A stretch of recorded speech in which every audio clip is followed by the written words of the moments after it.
This week on Unapologetic Uplift. But in that time, there were three factors that really shut it down that don't exist today. Number one was the Vietnam War was going on, and the government had given psychedelic medicine to soldiers, and they realized, oh my God, you give people psychedelics, they're not just going to kill everybody. So we got to stomp this thing out. And then third, probably most sinister, were the alcohol companies who knew that a day like today in 2026 was going to come where the younger generation was not going to be drinking alcohol. They were going to be defaulting to cannabis and psilocybin mushrooms and things like that. And the alcohol companies, they freaked out. They were like, we have to push this off as long as possible. Whatever we have to spend every year, tens of millions of dollars to discredit all these things and convince people that they're going to go crazy and jump off a roof and all that stuff. There's breakthrough data coming out of Johns Hopkins, Yale, all these places that are saying that we never knew that one dose of psilocybin changes the brain permanently for the better. They always thought, well, maybe, maybe not. We have no evidence. Came up with low dose ketamine, not the amount that you would give for an anesthetic to put somebody under, but a low dose is 72% effective against even treatment resistant depression that nothing else works for.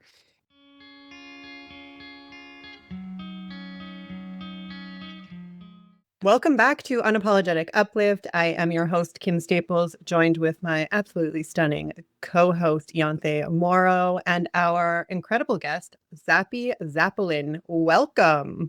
Thank you. It's nice to be here. Wow. What a moment we're living in right now. So it's beautiful to talk to you guys in this, I don't know, Renaissance moment here.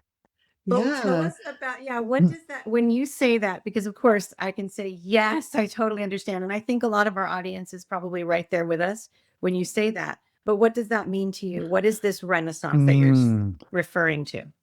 Yeah. So when I say Renaissance, okay, back in the 1960s, we had a Renaissance where psychedelics came into society and affected everything from music to culture, business models, you name it. It changed.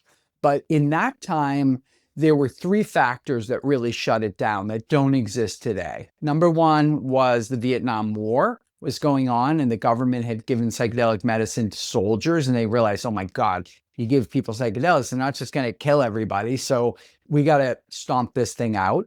Then second was the pharmaceutical companies who just come out with their antidepressants, their SSRIs, and they projected decades of tens of billions of dollars of revenue from that. And so they were not excited about, a mushroom or something that could immediately potentially heal somebody. So they were very actively, shutting this down. And then third, probably most sinister, were the alcohol companies who knew that a day like today in 2026 was going to come where the younger generation was not going to be drinking alcohol. They were going to be defaulting to cannabis and psilocybin mushrooms and things like that. And the alcohol companies, they freaked out. They were like, we have to push this off as long as possible. Whatever we have to spend every year, tens of millions of dollars to discredit all these things and convince people that they're going to go crazy and jump off a roof and all that stuff. That all came from the alcohol companies' propaganda. But together, it was like this collective perfect storm against these medicines. And so because you had only sort of like three television networks, ABC, NBC, and CBS, if they wanted to shut you down and make you look crazy, it was easy for them to do, and they did it. And so now, as we come out of this pandemic like we have, I think the government is literally just throwing up their hands and saying, we have no solution to the mental health and addiction crisis. We can't go back to pre-pandemic talk therapy, antidepressants. We really need something new. And they see psychedelic medicine. They've seen the studies out of Johns Hopkins and Yale that this is safe. And they're just like, let's let this thing go. There's nothing else we can do. Let's hope for the best. And they're letting it roll. But this time with social media and AI and people understanding modern medicine and things like that, they understand that this is our biggest opportunity that we have for mental health that's ever come down the pipe. And it can't be suppressed again. So we're calling it a renaissance because there are a couple tipping point things that are about to happen that are going to just set this thing off like it's the 1960s. And one of those things is that the DEA already asked Health and Human Services, which is run by RFK Jr., to make a recommendation on rescheduling psilocybin off of Schedule 1, which is the most prohibitive schedule for a drug, down to Schedule 2 or 3, where it can be studied and doctors could prescribe it if they wanted to. And what people don't realize is that once psilocybin comes off of Schedule 1, which could be today, it could be tomorrow, Monday, it's that soon. As soon as it comes off, because psilocybin's already had a phase 1 clinical trial, it's going to be available for people to try under the Right to Try Act, which Donald Trump put into place during his first term. And it was mostly for cancer drugs. It said if something's had a phase 1 clinical trial and it's been proven to be safe enough, that it's your right to try it at that point. You don't need any more data or long studies or anything. And so my projection is that something like 10 or 20 million people in the United States are going to try psilocybin mushrooms in the next year and a half. And it is going to change everything like it did in the 60s. But for, of course, for the better, because with the mental health crisis that we have and the addiction situation, we don't have anything to fix that, but we do have psychedelic medicine, which gets to the root of the situation, brings you back to your original frequency. And now you're in a situation where you can really heal. You can do a lifetime of healing. And so I'm loving it because we're going to get all the medical benefit, but at the same time, society is going to get, kinder people, community like we've never had before, and different thoughts about business models that maybe are more inclusive. So yeah, this is the renaissance. It's really happening every day. There's breakthrough data coming out of Johns Hopkins, Yale, all these places that are saying that we never knew that one dose of psilocybin changes the brain permanently for the better. They always thought, well, maybe not. We have no evidence. Well, now we have evidence. Robin Carhart Harris from University of California, San Francisco, he put out a study, and I got a dog, licking me here, which is nice. But Okay. if you see We love it. you see a dog problem. face coming to the screen. But yeah, no, these things are coming out daily. And it's really special because there's, during the pandemic, I think people started to take responsibility for their own mental health, and they started to do their own investigative work. And we're living in that now, where it used to be, 10 years ago, as you guys know, if the doctor said no, it was no. And now it's like, hey, doc, but look at this, and look at this study, or look what happened to my friend, or look what this other doctor says. And so for that reason, we're in a beautiful place. I think the world's going to look a lot different a year from now, because lastly, 39 million Americans have said that they're psychedelic curious. And so you think about that number, it's like, oh my God, what a world we're about to have. Yeah. Yeah, that's awesome. So I would love to know. So you said that one dose of psilocybin can positively impact the brain permanently. And I have done it, full transparency. I have microdosed, and I have also, I wouldn't call it a macro dose, but so it started with my husband and I were in Amsterdam a few years ago before the pandemic. I think it was like 2019 when we were there. And of course, it's legal there. So you can go into a smart shop and buy it. And we were curious. So we're like, let's try it. Nice. And we went in, and I think we did like 1.5 gram each, right? So I don't think that's quite a macro dose, but it was a fun dose. Yes. I call that a social dose. Yeah, That's exactly. what that is. Yeah. So we wandered around Amsterdam, had a great time. But at the time, I was really struggling with my mental health, with anxiety and depression. And I noticed after that I didn't get depressed or anxious for 6 months. Wow. So at that point, I started looking into it, right? Because I'm like, what the heck? That's the only thing I did. Right. So then we did it again when we got back home. Well, it's not legal in Canada. They are very accessible. You can order them online. I don't know if it's like that in the US, but we even have some shops here.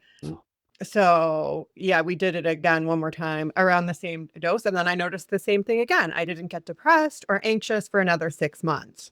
So then as I started researching it, I started microdosing for ADHD symptoms.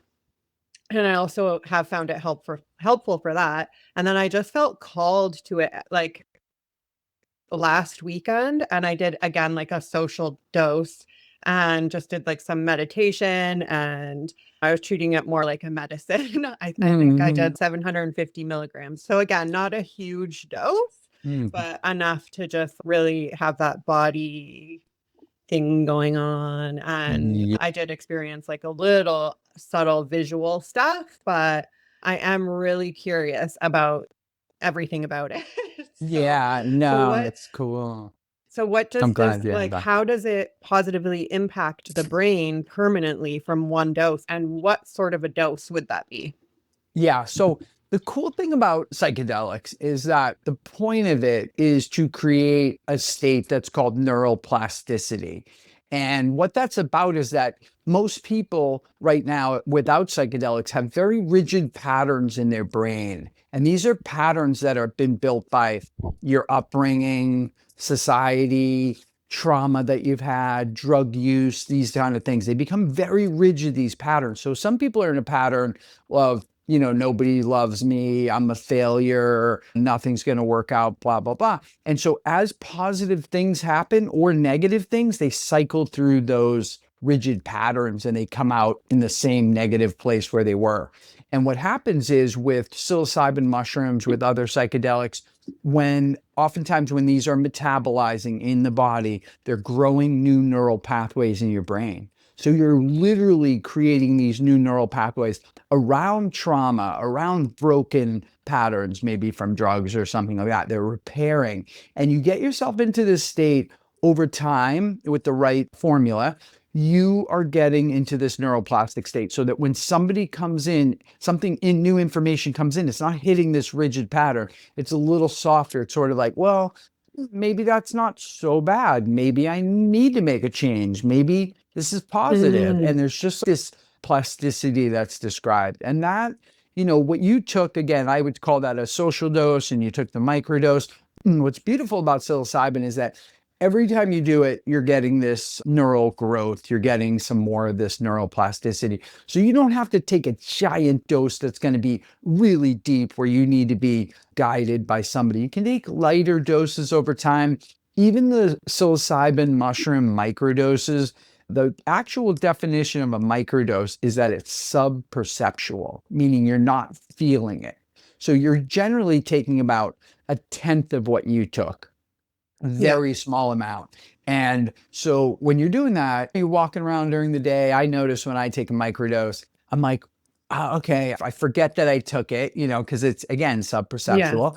But at some point I'll look around and I'll be like, oh, wow, like the clouds look so nice. Like, this is beautiful. And then I go, oh, yeah, microdose. Okay, yeah, okay. But what I did notice is most of the protocols with microdosing are like take it one day on and then take a day off, one day on, one day off. And what I noticed was that I was having a little bit more joy during my microdose days, maybe a little bit more energy. But what I noticed on the days in between was that my thinking was really clear. Like nothing was getting by me. And I was like, wow, maybe I'm microdosing for the days in between, not the microdose day. And so as you start to have these realizations about changes within yourself, the science is super clear. I mean, it basically says that the first time that you do mushrooms in any kind of social to high dose kind of thing, what's happening is it's putting your brain it's creating these pathways that don't go away. And these are, I describe like when you go skiing at the end of the day on some of these ski places, it freezes up and the trails are really rigid. You have to kind of ski in the path that somebody has already set there. And so the psilocybin is like this fresh powder on top of that stuff. And then you can flow any way you want to. And so that's where the science is coming out. That's the benefit. And all the psychedelics have elements of neuroplasticity, some more even than others. The second thing I would describe, this is a little bit more woo-woo, but I think it's really important, is that for me, what happens when I have a psychedelic experience is that I come back into my regular reality, let's call it. And in that moment, I realized that I'm in a miracle. And I look around and I'm like, oh my God, I'm in a miracle. Like the sun's 93 million miles away, so we can have an atmosphere to breathe. And I'm on the phone in real time to China talking to like, this is a miracle. If somebody saw that 500 years ago, they would freak out, they'd be like, you're the wizard or you're a god or something like that. So, but the illusion that we're in, this, they call it Maya, this illusion, it's so real. It really looks like there's separation between you and me and all these physical things are real. But when you come back from one of these journeys and you're back in your regular life and you look around and you're like, wow, I'm in a miracle.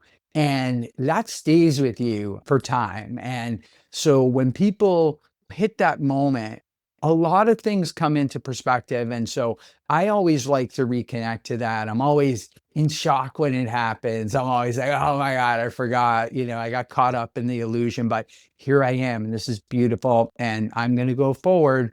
And as I do it, of course, I'm getting more neuroplastic.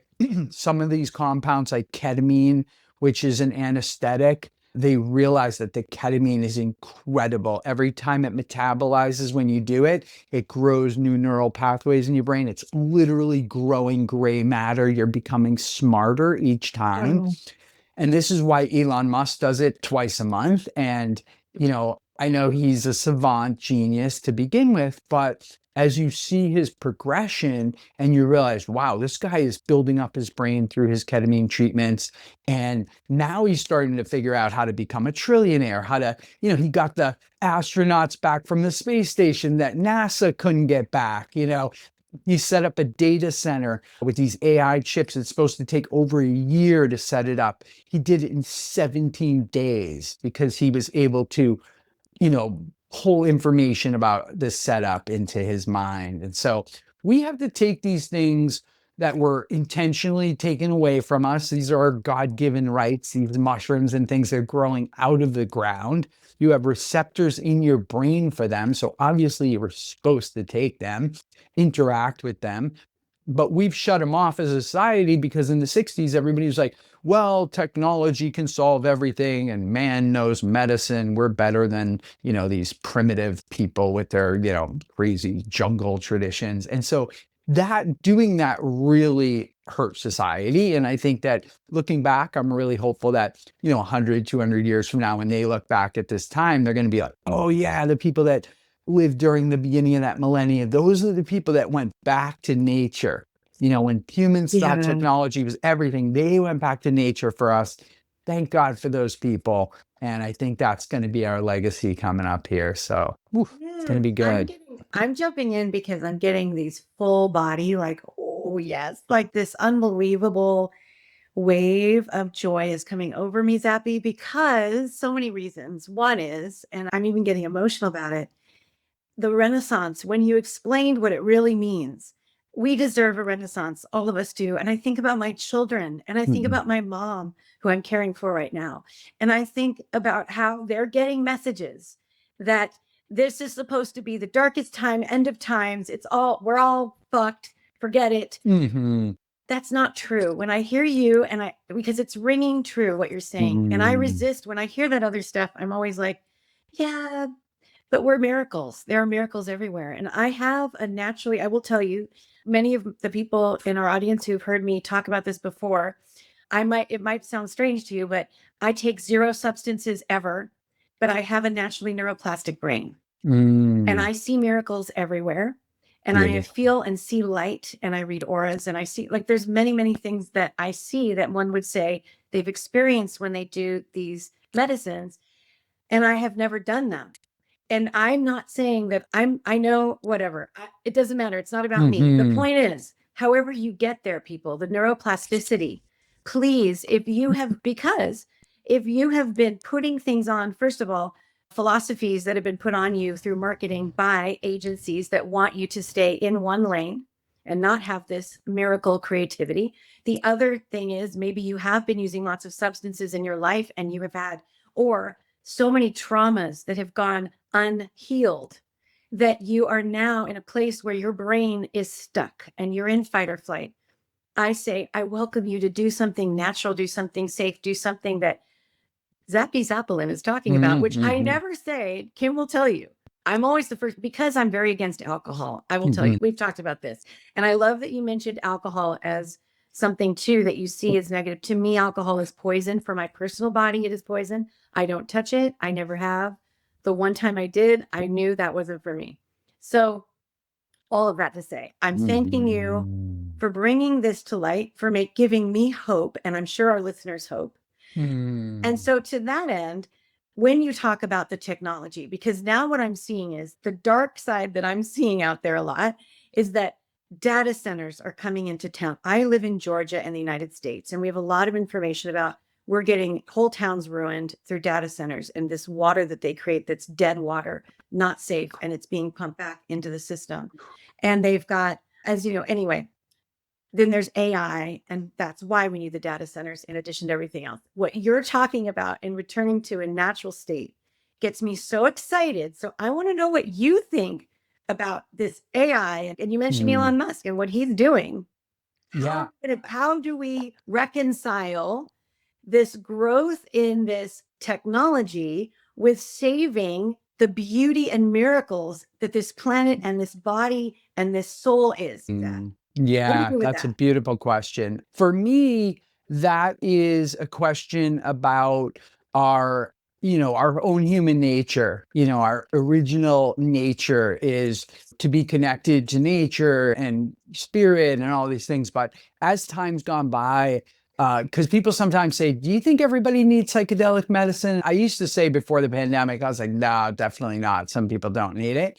But now I'm saying, based on that real PTSD that we got, based on some of the really scary things that are happening in society right now, potential world wars and the air's poison, a whole thing.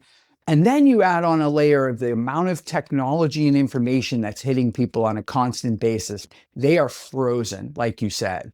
And so how do they get out of that frozen mode? They're going to need something that can take them out of their existing normal state very safely, give them neuroplasticity that they need. And so I believe that nature is very intelligent. You want to call it, God, the universe, intelligence.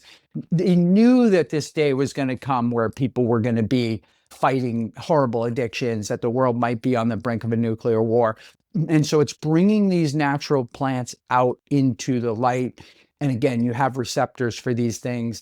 I always say to people, I go, I wouldn't want to die and be sitting there in front of God. And God's like, okay, so what are you doing here? And I'm like, well, I died of this thing. And God's like, okay, well, what about the natural things I put there to help you with all that? And if my answer is, well, I didn't do that because this guy in a white coat told me not to do it, God's going to be like, guess what? You're not thinking for yourself, and you're about to go back for 100 lifetimes now. And so I don't think I want that. But at the same time, this is a miracle that it's coming out at the same time as AI. And I want to tell you directly to that point. I haven't told too many people this, but I had the chance to talk to Sam Altman from ChatGPT in a one-on-one conversation a month and a half ago or so. Excuse me. I'm just going to take a sip. And I was face to face with him. And I said, Sam, I go, look, I said, I'm a psychedelic concierge. And he was like, oh, wow, that's so cool. And I said, yeah, I said, I want to tell you, I said, would you like to hear my theory about how plant medicine saves humanity from AI? And he's like, yeah. He's like, here, sit down on the couch over here. So I sit down with Sam Altman and I proceed to tell him my theory, which is basically that the AI does reach super intelligence in the next number of years. And it looks around at the humans and it goes, ooh, these guys are really messy. They're kind of like a virus. And they might nuke each other and block out the clouds, the sky, and block out the sun that we need for our solar. We should consider getting rid of these humans, just like Terminator. It looks around and goes, we should consider this.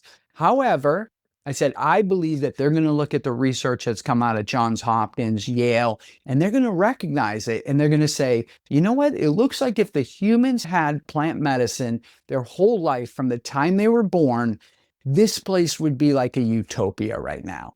And AI comes back to us and they mandate to us that we have to take plant medicine since we're born all the way through our life based on what we need. And we do it because they say either you do it or we shut off the power, everybody dies, and then we reboot later.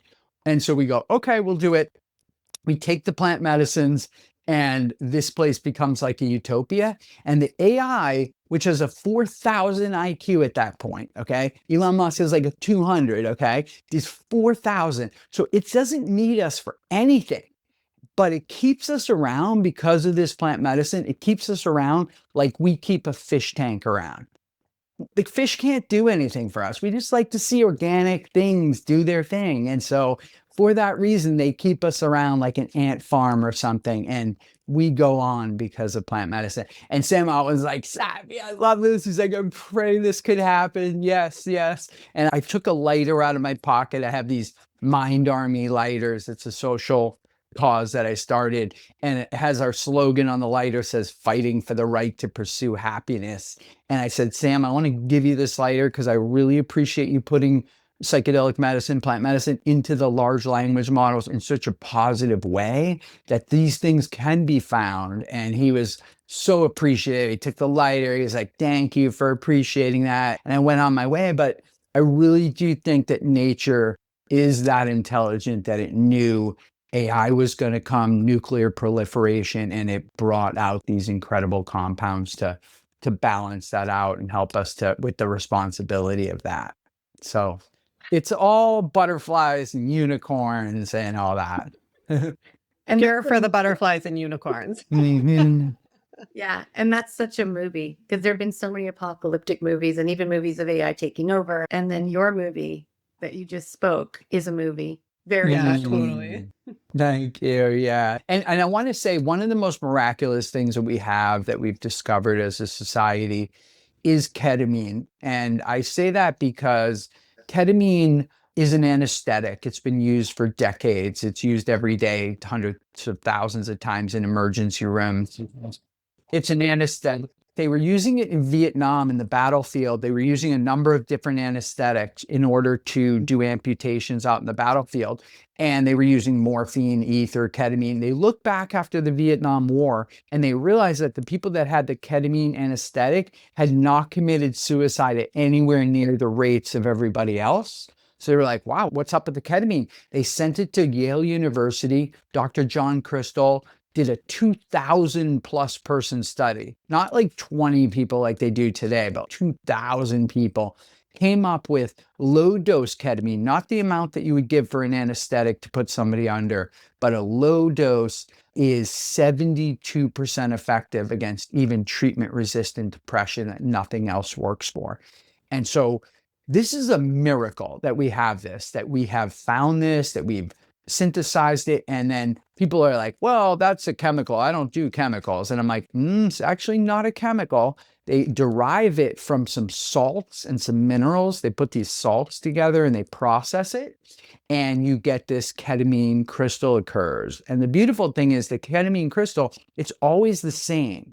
So unlike a mushroom and these different things that you really don't know the strength most of the time, the ketamine is always the same. It's very fast acting. It only lasts for 30 minutes. It doesn't affect your breathing. So that's why they use it in the emergency rooms and ambulances, because it doesn't affect your breathing. You don't have to have an anesthesiologist there. But every time the ketamine metabolizes, it grows new neural pathways in your brain. So again, that's why Elon Musk is using it. This is why it's and again, I have no doubt that Elon Musk is depressed at times, because when you're the smartest guy in every single room and you have to keep repeating yourself over and over and over, it must be very annoying. However, he's getting all this neuro growth and he's getting capabilities to solve physics problems that nobody's been able to solve ever before. And so that's number one. Number two, they just found ketamine in a mushroom, naturally, organically growing within a mushroom. And so I semi-joke, but I'm saying that I believe that aliens fly by here all the time and they're like, okay, the humans found the ketamine, they synthesized it, they turned on their supercomputers. We'll be back in, 200 years when they when this place is cool again, So it's a really It's a special thing that we have, that we know enough about science now to understand safety, efficacy, and the fact that, I'll just give you a little bit of science right now, but there's this area of your brain that's called the default mode network. And your default mode network is usually supposed to be vacillating between anxiety and creativity. And you're supposed to be kind of in the middle, going back and forth. Some people, because of trauma and things like that, are jammed into fight or flight, fear. And so what happens is there's a mechanism. This is in Nature magazine. There's a mechanism in your default mode network. It's called your lateral habenula. And your lateral habenula is recording all the stress you've ever had in your whole life. And when it becomes too much, the lateral habenula sets your brain into burst mode, which is a different brain state in burst mode.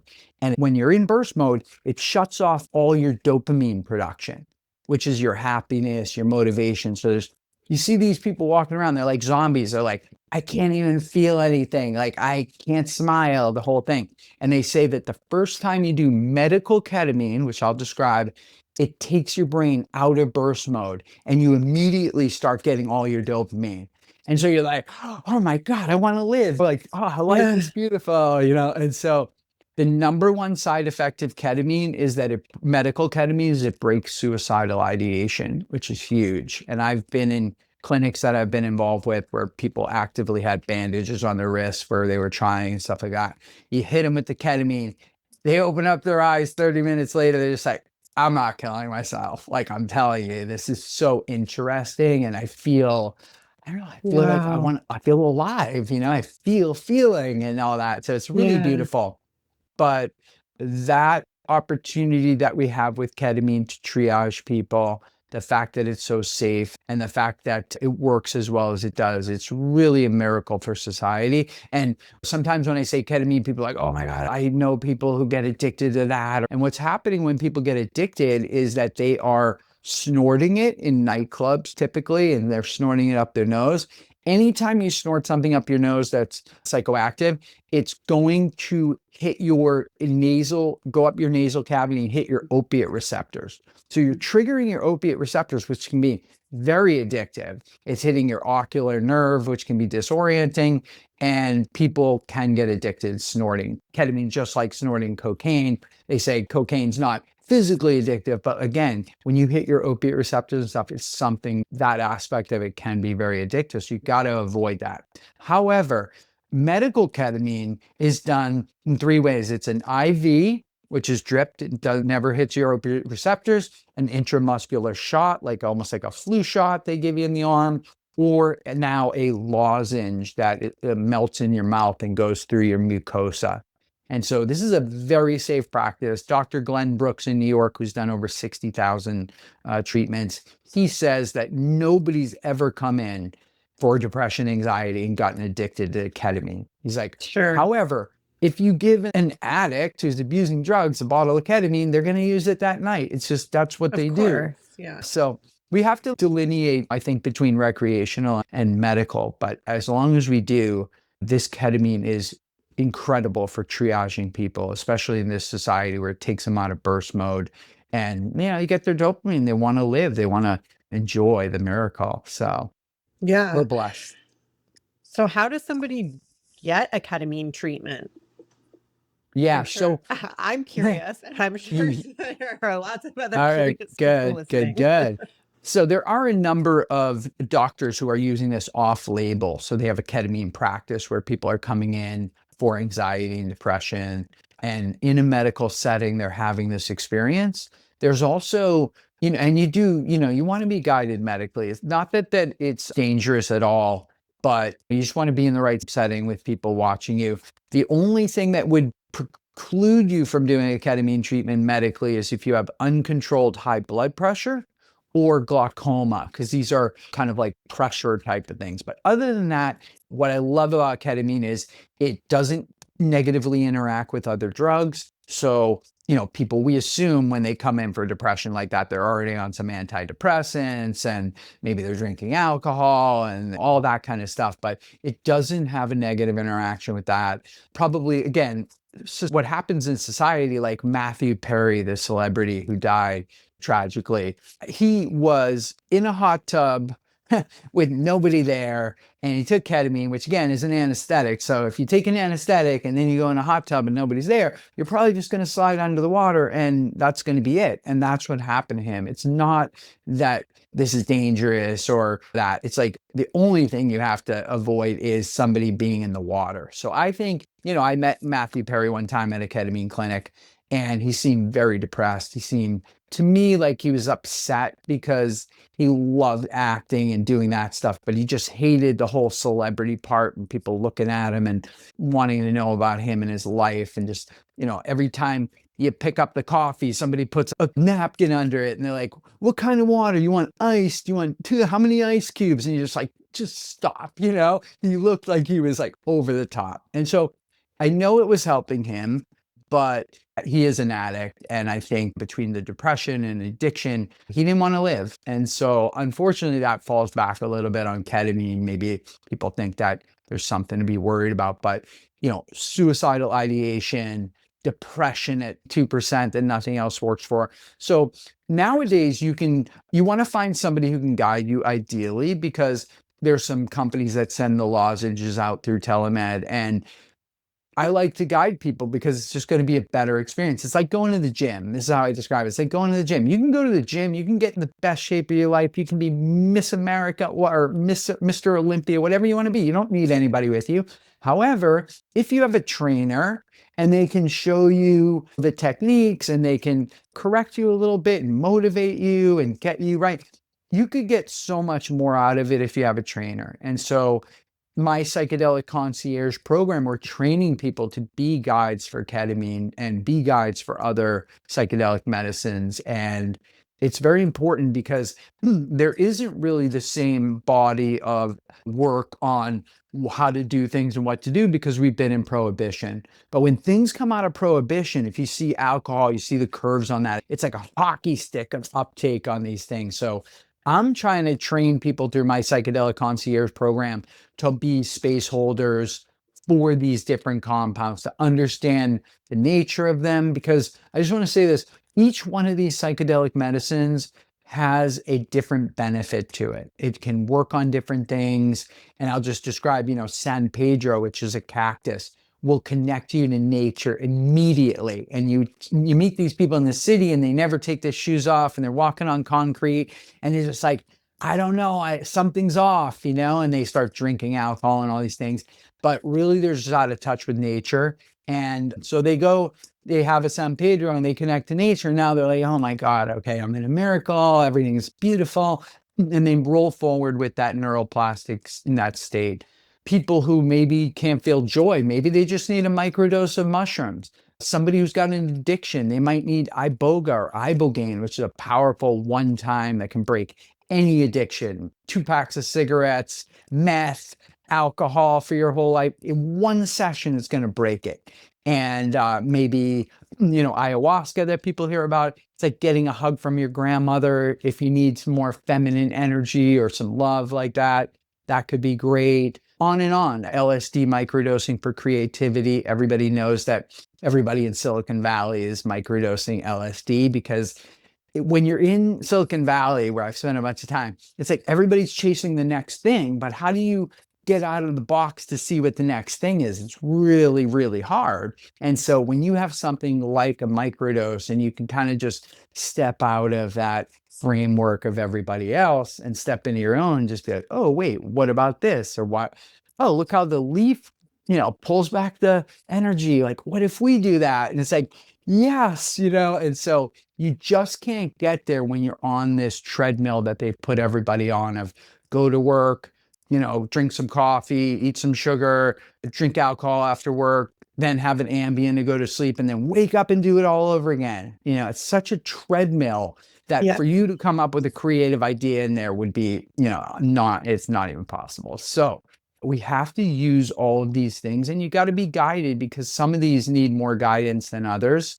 And when, like a trainer at a gym, you can just get so much out of it. So ketamine is one of those things. You can get lozenges sent to you. You can go to a clinic with a doctor, but I would say, find a psychedelic concierge, have a guided session in your own home, and get as much out of it as possible, because these things are really, they're incredible. Oftentimes, one treatment, like I said, with the ketamine can make a world of difference. Sometimes just a microdose protocol that gives you more neuroplasticity. Because I just want to describe this again, like people are thinking like, well, how does the mushrooms, like, what is it doing, you know? And with the neuroplasticity, I feel like what's happening there is that you are connecting to more of your brain. You know, maybe it's your pineal gland that you're reconnecting with.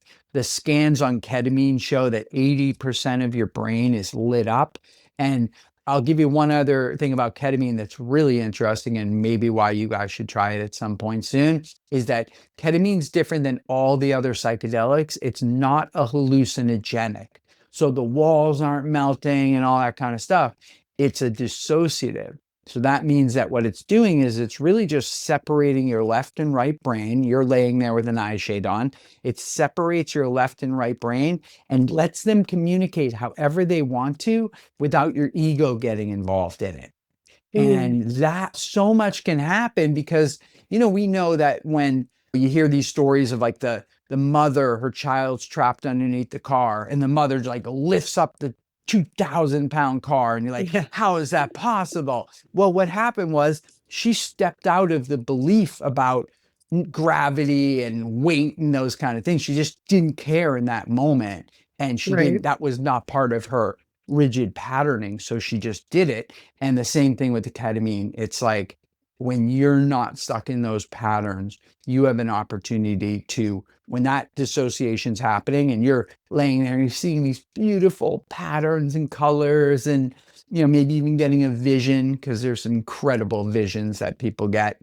But just, you know, to do that for yourself, and the fact that, you know, ketamine only lasts a half hour, and then you lay there for another 45 minutes, let's say, in the best meditation of your life, like you were just in a cave for 30 years meditating. You're just like, oh, I love meditation, but I've never been able to like stay in it and just not even try. And so that is like a gift that we're being given from nature, from intelligence, the universe. And I think we're gonna lean into it, because when enough people do it, it's going to raise the frequency of everybody. And then I think one of the other things that these psychedelics do is they increase your empathy. When you come back out of it, you have more empathy. You're actually able to put yourself in other people's shoes. And I think in society right now, we're having this empathy crisis where you want to care, you think you care, but then all of a sudden something happens, you get all distracted. But when you come out of a psychedelic experience and really have more empathy for nature, for people, all of a sudden you're part of the solution. And if we have enough people vibrating at this higher empathetic frequency, I think we can solve any problem we have as a society very quickly. And we don't have to get everybody, because people are like, well, you know, so-and-so is not going to do it. I'm like, we don't need so-and-so to do it. Okay. We just need a critical mass of people over here. And then those people are just going to come along. So, man, are we in a good moment right here. I just wake up and I just can't stop smiling. I can't wait to see what happens today, because these, you know, scientific drops are happening like literally by the day. You know, they just said that, you know, DMT is another psychedelic medicine, and DMT occurs naturally in your body. It's actually in everything. This wood table has DMT, but certain plants and things have higher doses, amounts of DMT. So you can take that DMT, you can smoke that DMT, and now you're going to have this incredible DMT experience, which actually only lasts about 10 minutes. When it wears off, it's gone. It's like you're in a dream. But what they say now, it just came out, is that stroke patients who take DMT can rewire their brain using DMT after strokes. And so, yeah, this came out like 2 weeks ago. The mushroom stuff, maybe a week and a half ago, about permanent changes in the brain, on and on, just absolutely from every single compound. And the one I triage people a lot with ketamine these days, but the one that I'm most excited about is called Iboga, or Ibogaine. This is an African root that grows. They dig it up, they shave off the root bark, you take the root bark, and you have an experience that lasts maybe 12 to 24 hours. You're having this incredible experience. But they've proven, this is the one that the veterans are doing, that Trump just did the executive order a few weeks ago to move it forward. This is the most powerful thing we have as a society. I love that it comes from Africa, and it's kind of like almost we're going to find out that this is like the Garden of Eden, the plant that everything else came from, this Iboga. And what they do is they isolate one of the alkaloids that's in there. It's called Ibogaine. And they just take just the Ibogaine so you don't have to eat a lot of the root bark. And they give you this Ibogaine pill. You take it, you have this experience that's guided. You should be medically supervised. But it'll break those addictions in one session. And the way it does it is it works on every area of your brain. It wipes your prefrontal cortex so you have no cravings for anything when you come out. That's why even if you were shooting heroin the day before, you're just going to be like, I don't think I need that. I'm good, And it brings you back to your original frequency before society and everybody got their hooks into you. And so you're walking around evaluating now things from your own frequency vibration. There's science out on the Ibogaine that after you do it, you're 1.3 years younger physiologically than you were in the hours before it. So it's like the Benjamin Buttons get younger thing. And people walk out like these Iboga shamans always describe, like people walk out of the Maloka the next morning and they don't even recognize them. They're just like, oh, who's this girl? And they're like, oh my God, that's the lady who went in with the walker yesterday. My God, oh, I didn't even recognize her. And so that's happening. I brought a group, including my ex-wife, her best friend, bunch of people from my psychedelic concierge program about 2 months ago down to Mexico to do an Iboga journey. And they came back, they're so zen. I mean, the after effects last for 3 to 6 months, but if you change your lifestyle, it's probably going to last forever. They are so zen. My ex-wife told me she started ovulating again. She's in her mid-50s. She's like, I can't believe this. Like, I feel so good. And like, oh my God, I'm starting to ovulate. This is nuts, Wow. And so we just have to embrace that we have these miraculous compounds here, that God is, or the universe is so intelligent that it knew we were going to get into this situation with addiction, with nuclear proliferation, depression, and all that. It crafted something that we have receptors for to help us with that. So fun times for sure. Oh my gosh. I don't know if you noticed, I write a lot of things down while you're talking. Things come to me and come through. And I just wanted to hit a few things that came out. This is a natural gift that will raise your frequency. There is no one size fits all medicine. You don't need to have someone in a lab coat tell you what you need. It's all here for us on this beautiful planet already. We're just rediscovering it. That, to me, on a side note, I have this thing about finding the ruby slipper moment in life. Yes. This is one of them. Yes. And Glinda, you're Glinda, and you're like, hey, you've had it all along. It's on your feet. Just click your heels. Also, it's the increased empathy speaks to me. What a beautiful thing that is. And I wrote, become uncontrollable, no more rigid beliefs to stop you, seeing miracles everywhere. And so that's what came to me, all of that in while you're talking. And I wanted to, we'll wrap up here and leave everyone wanting more, because there's no way that people aren't wanting more. I am, but we love to leave people wanting more. And we do ask one question, which is, what is something that you will never apologize for, Zappy?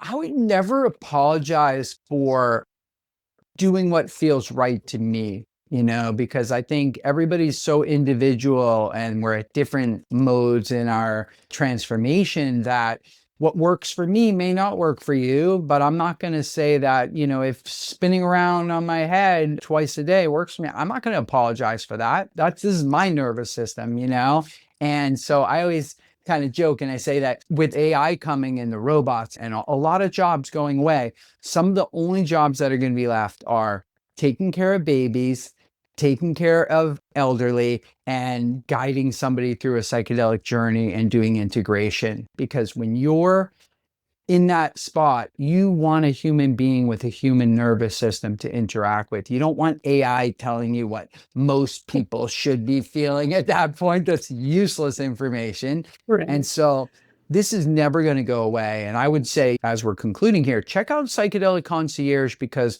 this is going to be one of the best careers there is. It's so fulfilling.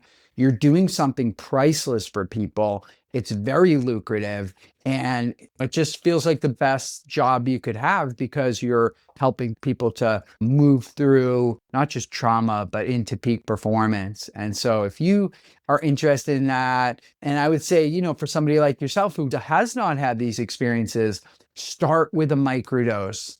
Start with a subperceptual amount, a tenth of a gram. I promise you, you're not even going to feel it.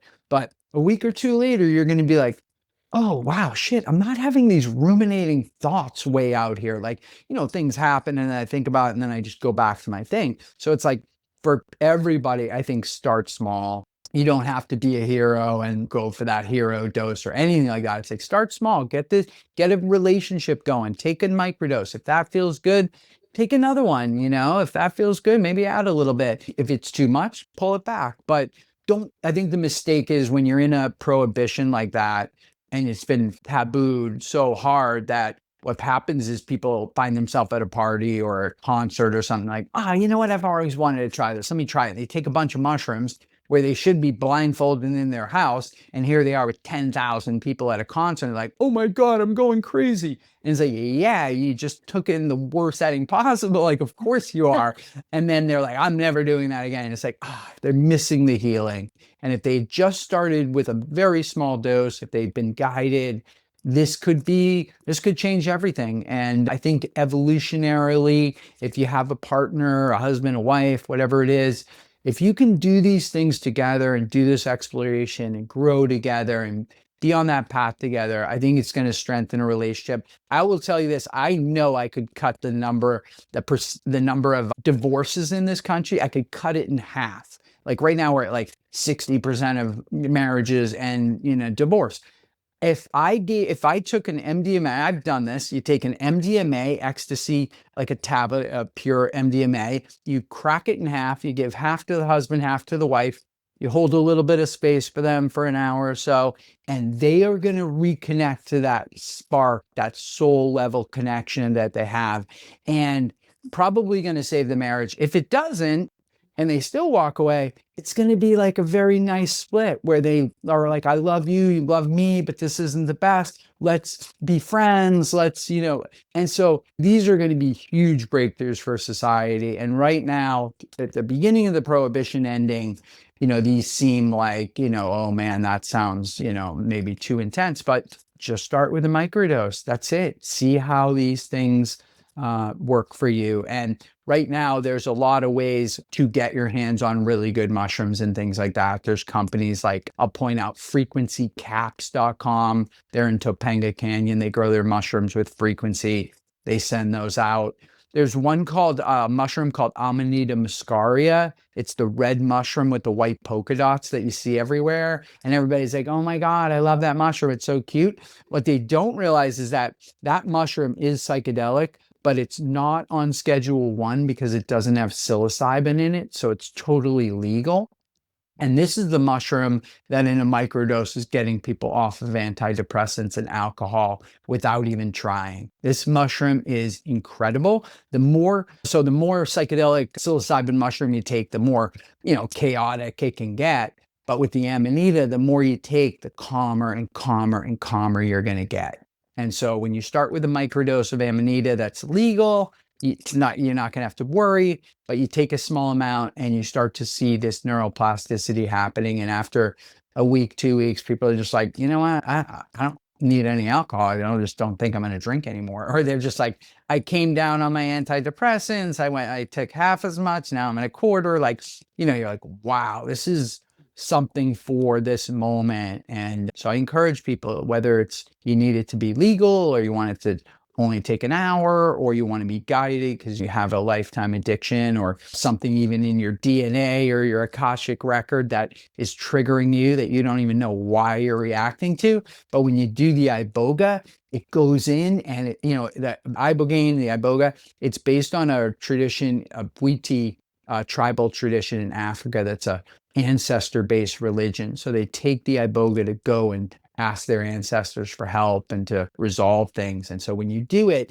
you start to resolve all these things in your family tree and your lineage, and you're like, wow, I just cleared my Akashic record. Like, this is wild. Like, what else could do that? And now you're vibrating at your own frequency. You're not being triggered by things. And so here we are, best time ever. And I say, like, this moment is like the best time ever because it's happening so fast. And that, we get to have a conversation like this where somebody watching this, like, their life is going to be saved because they had this realization that, the government just said there's medical value to this. So I want to participate. So thank you for doing this. Oh, well. Thank you. Thank you for coming on Unapologetic Uplift. What is the best way for people to find you if they want to follow you, work with you, learn more about you? Yeah. So on social media, I'm at Zappy Zapolin, Zappy. And then my last name is Zapolin, like a violin, Zapolin.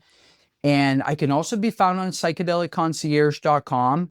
There's a lot of information there constantly being put out. And those are two of the places. And I welcome anybody to learn more, find out what might be, work with somebody who can tell you what might be great for you guys, because it might be a microdose for one of you guys.